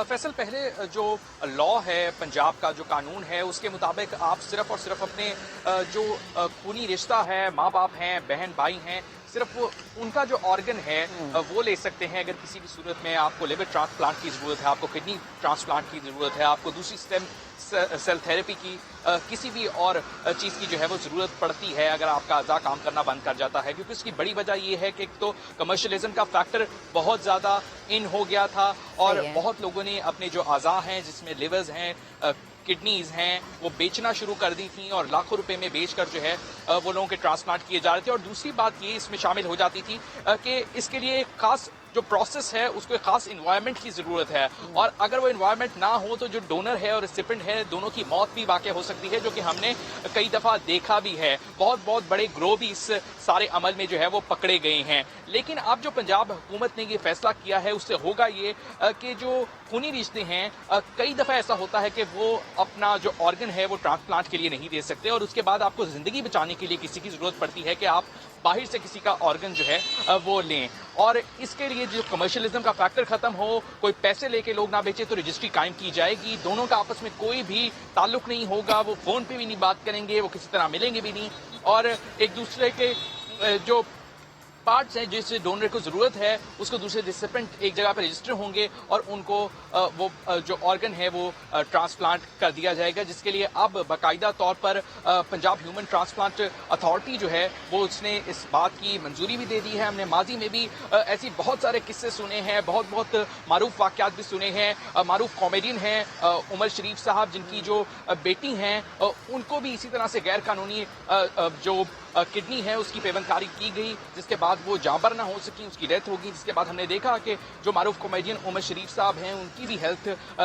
डिटोरिएट हुई। इस तमाम तर मामले को देखते हुए तो ये सिर्फ एक कहानी है, ऐसी बहुत सारी कहानियां हैं जो पंजाब समेत पाकिस्तान में होती आई हैं लोगों के, जब इस तरह से पैसे लेकर आज़ा की पेवंदकारी जो है वो होती रही है। जी ठीक है, दानियल हमारे साथ मौजूद थे और इसी पर बात में ज्वाइन किया है chairman Punjab human organ transplant authority professor Asad Aslam साहब ने। प्रोफेसर साहब बेहद शुक्रिया वक्त देने के लिए। सर सबसे पहले तो ये जो इकदाम है मैं चाहूँगी इस पर आप कमेंट करें, क्योंकि एक तरह से ये अच्छा भी है और क्योंकि जो ज़िंदगियाँ इसलिए चली जाती थी कि कुछ मिलता नहीं था या मुश्किलात होती थी, अब कम से कम मुश्किल नहीं होगी। जी बिस्मिल्लाहिर्रहमानिर्रहीम। आपका शुक्रिया, आपने इंतहाई अहम मौजू पर आज गुफ्तगू की दावत दी। मैं पहले थोड़ा सा बताता चलूँ कि 3 तरह के डोनेशन की इजाज़त है Punjab human organ transplant authority के एक्ट में। पहला क्लोज रिलेटिव, जिसमें माँ बाप, बेटा बेटी, बहन भाई और खामंद और बीवी के जो क्लोज रिलेटिव हैं वो आप इनको क्लोज रिलेटिव की कैटेगरी में लेके आते हैं। दूसरी कैटेगरी है नॉन क्लोज रिलेटिव, जिसमें उस सूरत में अगर आपके इमीडिएट जो क्लोज रिलेटिव है, माँ बाप, बहन भाई, बेटा बेटी, किसी बीमारी की वजह से या वो है नहीं है खुदा न खाता, तो आपको ये इजाज़त है कि नॉन क्लोज रिलेटिव जिसमें कज़न्स, अंकल, आंटी आते हैं, वो उस सूरत में आपको अतिया दे सकते हैं। अब तीसरी कैटेगरी वो है जो अनरिलेटेड, यानी कि ना वो क्लोज है ना नॉन क्लोज रिलेटिव हैं, अनरिलेटेड, ना बहन भाई है, ना माँ बाप हैं, ना कज़न है, ना आपके कोई भी करीबी रिश्तेदार हैं, वो अनरिलेटेड आ जाते हैं। अभी तक पंजाब में किसी भी अनरिलेटेड की पेवंदकारी की इजाज़त नहीं दी गई।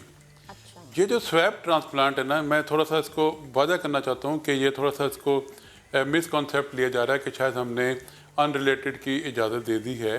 वो ऐसी बात नहीं है। स्वैप ट्रांसप्लांट वो होता है कि एक अस्पताल ए, मतलब हॉस्पिटल ए है, उसमें एक पेयर दाखिल है डोनर और रिसिपिएंट का, उन्होंने किडनी देना है डोनर ने अपने पेशेंट को।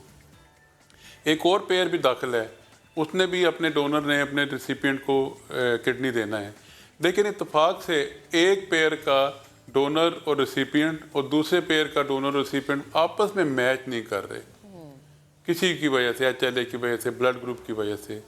लेकिन इत्तेफाक से एक ग्रुप का, एक पेयर का डोनर दूसरे पेयर के रिसिपिएंट से मैच कर रहा है और एक पेयर का डोनर दूसरे पेयर के रेसिपिएंट से मैच कर रहा है। दोनों पेयर अस्पताल में दाखिल है, तो अस्पताल की एवेल्यूएशन कमेटी एवेल्यूएट करके अगर वो सर्जन कन्विंस हो गए कि ठीक है हम ये कर सकते हैं, कोई बड़ा क्लोज मैच कर रहे हैं, हॉस्पिटल में दाखिल हैं, तो फिर वो केस हमें होटा को भेजेंगे और होटा फिर अपनी एक अलग एवेल्यूएशन कमेटी से कंफर्म करेगी कि किसी किस्म की कोई ऑर्गन ट्रेडिंग तो नहीं शामिल, कोई कमर्शलाइजेशन तो नहीं शामिल। तो इस हद तक पंजाब गवर्नमेंट ने स्वैप ट्रांसप्लांट की इजाज़त दी है। ओके, दूसरा कहा था रजिस्ट्रेशन, अब हमने रजिस्ट्रेशन के लिए एक यूनिवर्सल हेल्पलाइन इंशाल्लाह 1 हफ्ते तक लॉन्च हो जाएगी हुकूमत की हिदायत के मुताबिक।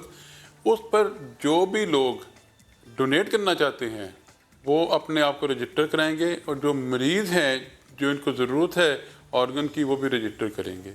उसके बाद हमें जब इसकी हमें इजाज़त मिल जाएगी तो फिर हम लोगों को एक पता चले बगैर कि एक शख्स का किस शख्स का एक ऑर्गन किस शख्स को लग रहा है, किसी को पता नहीं चलेगा, और कोई कमर्शलाइजेशन शामिल नहीं होगी, कोई ट्रेडिंग शामिल नहीं होगी। तो ये बुनियादी मकसद थे जो अहम फैसले मैडम मिनिस्टर की चेयरपर्सनशिप के अंडर हमने ये फैसले किए। अच्छा डॉक्टर साहब, ये तो आपने अच्छा किया, बहुत ज़बरदस्त के क्लैरिफाई कर दिया। अच्छा ये मुझे बताइएगा, ये जो इलीगल जो मामलात चलते हैं कितनी हद तक इनमें कमी आई है, या फिर कमी आई है या नहीं आई है? ये काफ़ी हद तक कमी आई है, और बल्कि जब हमें रिपोर्ट मिलती है, आप 21 हमने FIR करा दी हैं और 7 लोगों को सज़ा भी हो चुकी है। और पिछले हफ्ते एक जो मुलज़म सज़ा से मिली थी उसको हमने अपील करके उसकी सज़ा में इजाफा भी कराया है।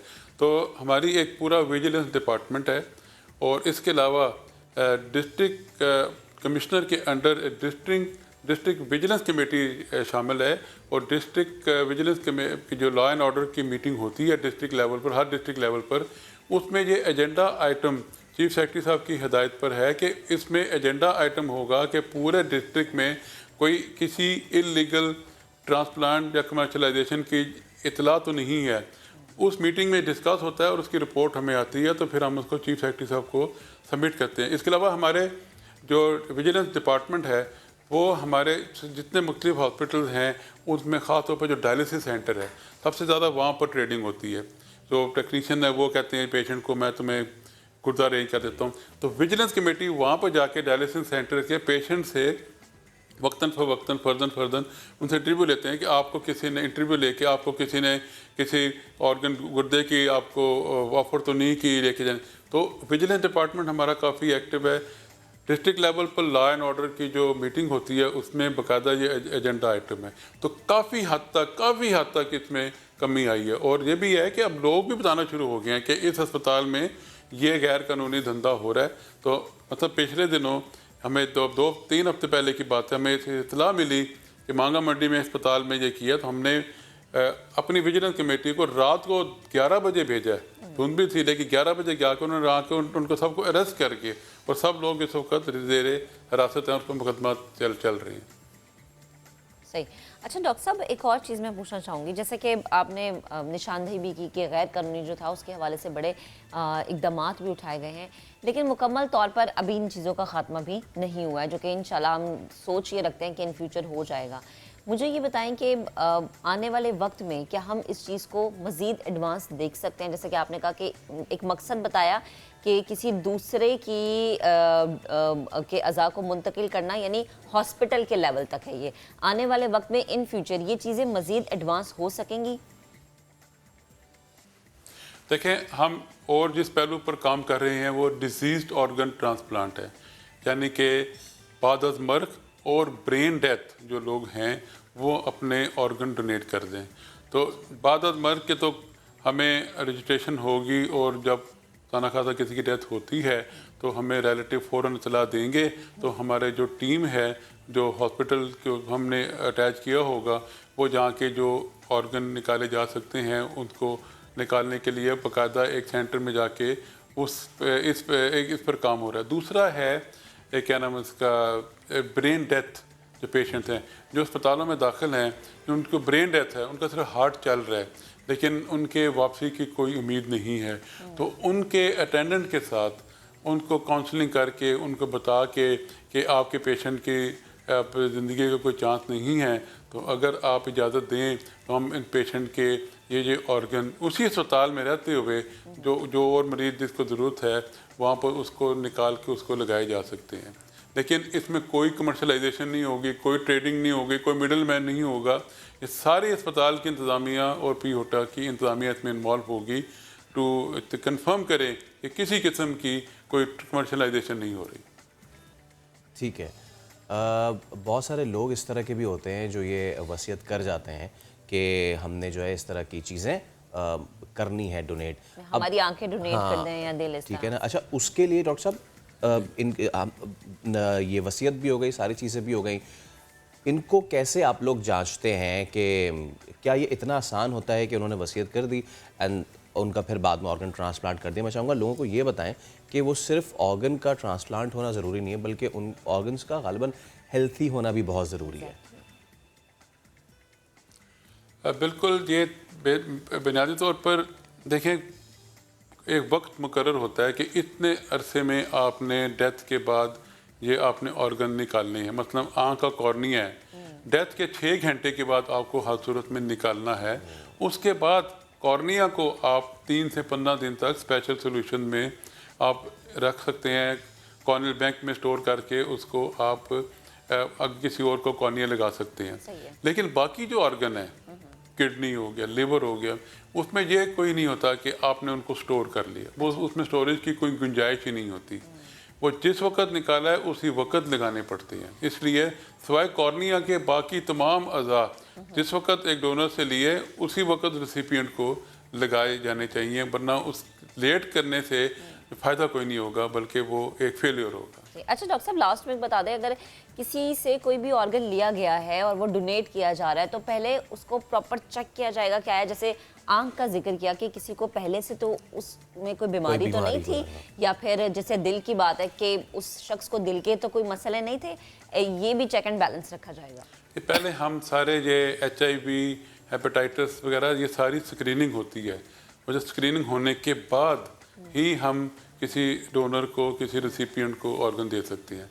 स्क्रीनिंग के बगैर तो नामुमकिन है। इवन के कॉर्निया के एक ऑर्गन जो है उसकी भी बाकायदा स्क्रीनिंग होती है, उसके सेल काउंट होता है स्पेकुलर माइक्रोस्कोप पर कि इसके कॉर्निया में सेल्स कितने आया, लगाया जा सकता है या नहीं जा सकता। इस तरह बाकी ऑर्गन के लिए भी जो डोनर हेल्दी होगा, डिजीज़ फ्री होगा, तो फिर ही हम उनके ऑर्गन किसी दूसरे को लगा सकते हैं। ठीक है डॉक्टर साहब, बेहद शुक्रिया वक्त देने के लिए। और अगेन वही फैसल जैसे हम बात भी अभी कर रहे हैं डॉक्टर साहब से कि कुछ लोग वसीयत कर जाते हैं और कुछ लोग ऐसे होते हैं कि कहते हैं कि जी आप हाथ भी ना लगाएं, और लेकिन मुझे लगता है कि एक कार्य खैर है ये भी। चले एक ब्रेक लेते हैं, ब्रेक के बाद दोबारा हाजिर होंगे हमारे साथ।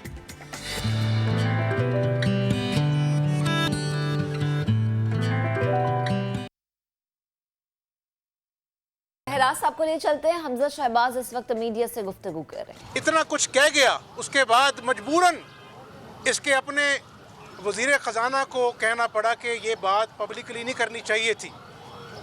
तो मेरा ख्याल है कि वफाकी काबीना को ऐसी टेप तैयार करनी चाहिए जब इमरान नियाज़ी मुल्की मुफादात और गैर मुबालिग को भी तरह तरह की आवाज़ें लगाए तो उसके मुंह पे टेप लगा दें, क्योंकि टेप लगाना ज़रूरी है। क्योंकि ये शख्स जो है ना, वो बोलता है तो मुल्क की मुफादात का नुकसान करता है। इसके लोग आए, जब हुकूमत में आए, मैंडेट पर डाका डालकर आए, तो आते ही सीपैक और चाइना के लत्ते लिए, कहा कि वहाँ पे करप्शन हुई है। आज भी वो वफाकी वज़रा काबीना में बैठे हुए हैं। चाइना जैसे मुल्क को नाराज़ किया, फिर वहीं पर चला गया कशकोल लेकर। तो मैं समझता हूँ कि इमरान नियाज़ी को अब उस पर नज़र रखनी चाहिए। उसको बेशक अपना जो है ना वो टेप लगा देनी चाहिए, ताकि ये गैर ज़रूरी गुफ्तगू करके पाकिस्तान के लिए मुश्किलात ना पैदा करे। ये जो 2 जलसे हुए, कौम ने देख लिया कि होश किसके उड़े हुए हैं, हवास बाख्ता कौन है, हवा किसकी उखड़ी हुई है। लेकिन मुझे कौम ये बताए कि ये अनाप शनाप जो गुफ्तगू की, ज़ाती हमले की ऑपोजिशन पर, इस तरह तो कोई कॉमेडी नहीं करता जिस तरह इमरान नियाज़ी ने एक्टिंग करके दिखाई है। क्या कभी तकरीरों में कहा कि महंगाई बहुत ज़्यादा है? क्या कभी तकरीरों में कहा कि सस्ती दवाइयाँ मैंने ख़त्म कर दी? क्या अपनी तकरीर में कहा कि किसान का बुरा हाल है, खाद मिल नहीं रही है? क्या कभी गुर्बत का, महंगाई का, बेरोज़गारी का हल दिया इसने अपने 4 सालों के भाषणों में? नहीं दिया। इसलिए आज वक्त आ गया है कि तमाम तर जमातें इस बात पर यकसू हैं कि इस शख्स को जो बोलता है अपने इंतकाम की आग में, सियासतदानों को, ऑपोजिशन जमातों को तो अपना जो है वो तनकीद का निशाना बनाता है, अब गैर मुल्की ममालिक भी इसकी इंतकाम से महफूज नहीं हैं और पाकिस्तान के लिए डिप्लोमेटिक परेशानियां इकट्ठी कर रहा है। कल कहा जी यूरोपियन यूनियन को मैंने कुछ कहा नहीं, तो ये आदमी जो है ना बिल्कुल ज़हनी तवाज़ुन इसका खो बैठा है। तो मेरी इसके इर्द गिर्द जो लोग हैं उनसे गुजारिश है दोबारा से कि एक टेप तैयार करें, जब ये ऐसी अनाम शनाम बोले तो उसके मुंह पे लगा दिया करें।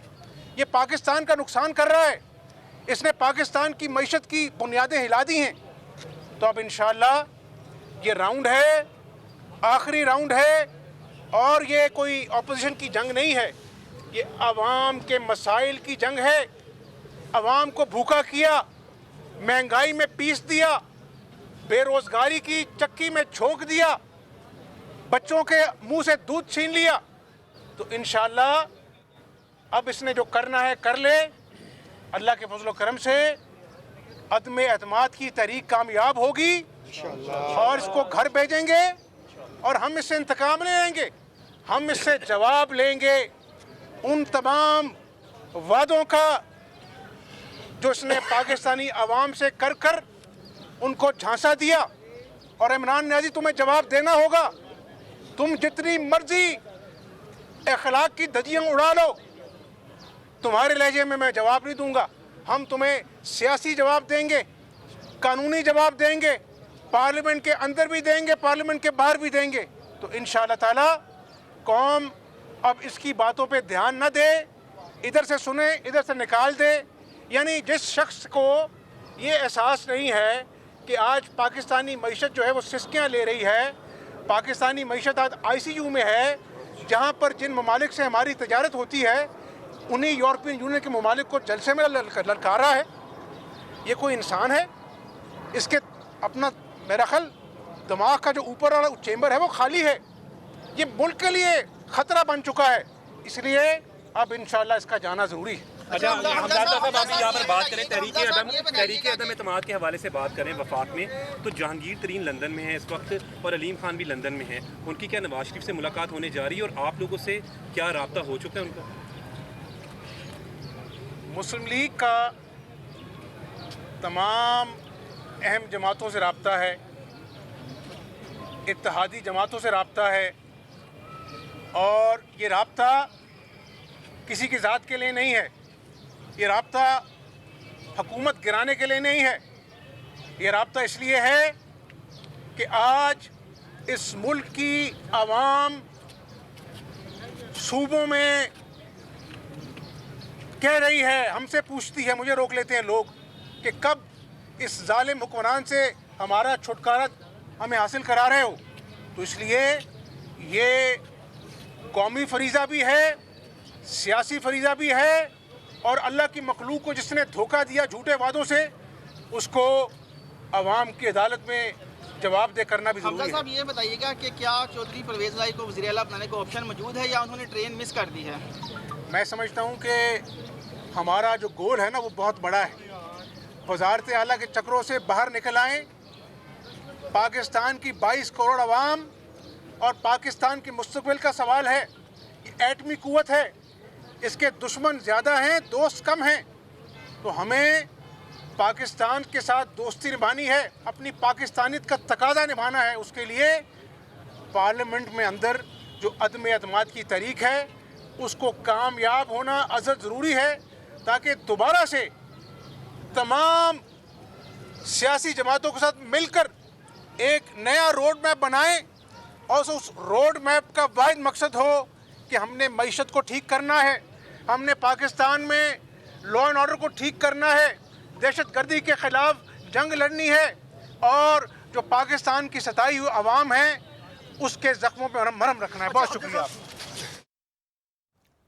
लाहौर में opposition leader Punjab assembly Hamza Shahbaz media से गुफ्तगू कर रहे थे। उनका ये कहना था कि इमरान खान अपनी हरकत की वजह से गैर जिम्मेदाराना गुफ्तगू कर रहे हैं।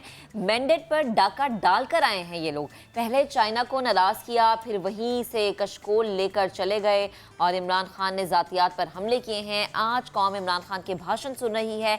इमरान खान ने अपनी एक भी तकरीर में कभी भी महंगाई का जिक्र नहीं किया है। एक टेप इजाद की जाए जो इमरान खान के मुँह पर लगाई जाए। हमजा शहबाज जो कि अब से कुछ देर पहले कर रहे थे लाहौर में गुफ्तगू, और उन्होंने अपनी गुफ्तगू में रखा इमरान खान को निशाने पर और कहा कि पार्लियामेंट के अंदर और बाहर हम इन्हें ज़रूर जवाब देंगे, लेकिन जब हम जवाब देंगे तो अखलाकियात को मद्देनज़र रखेंगे। पाकिस्तानी मईशत आज ICU में है। इमरान खान मुल्क के लिए ख़तरा बन चुके हैं। इमरान खान का जाना लाजिम है। हमजा शहबाज की लाहौर में गुफ्तगू, जिसमें उनका ये कहना था कि इमरान खान ने जो करना है वो कर लें, अदम एतमाद की तहरीक कामयाब ज़रूर होगी, हम पाकिस्तान की मईशत को ज़रूर ठीक करेंगे। इमरान खान ने जब भी बात की है, जब भी बोला है, तो उनकी गुफ्तगू गैर जिम्मेदाराना रही है। हमजा शहबाज गुफ्तगू कर रहे थे और इमरान खान पे उन्होंने तनकीद की। अब आगे बढ़ते हैं और बात करेंगे स्पोर्ट्स में बात करेंगे क्रिकेट, और क्रिकेट में बात करेंगे पाकिस्तान ऑस्ट्रेलिया। दूसरे टेस्ट के लिए ऑस्ट्रेलियन टीम पहुंच गई है कराची। मेहमान खिलाड़ियों ने होटल अमले के दिलचस्प पैगामात इंस्टाग्राम पर शेयर किए हैं, और क्या क्या हैं ये आपको बताते हैं। स्मिथ से सेंचुरी बनाने की फरमाइश कर दी गई है, और ये भी साथ साथ कहा गया है कि मानस लबिशेन हमें आपका नाम लेना आता है। तो ये भी पैगाम था। ऑस्ट्रेलिया पाकिस्तान की टीमों को सख्त सिक्योरिटी हिसार में, ये आप देख सकते हैं, होटल पहुंचाया गया, और उसके बाद जब ये होटल पहुंचे हैं तो वहाँ पे बड़े दिलचस्प से पैगामात इन्हें मिलने के। एक तो ये है, hey Manas, Karachi knows well how to pronounce your name. इसके अलावा पैट कमिंस को भी है कि व्हेन यू बॉल एट 149 तो थोड़ा सा हौसला कर लें। और स्मिथ को ये कहा है कि जी आपने एक सेंचुरी तो ज़रूर बनानी है। चलें जी, प्रोग्राम अपने अख्ताम को पहुंच गया। कल आपसे फिर से मुलाकात करेंगे, बहुत सी बातें करेंगे। तब तक अपना बहुत सा ख्याल रखिएगा। अल्लाह हाफ़िज़।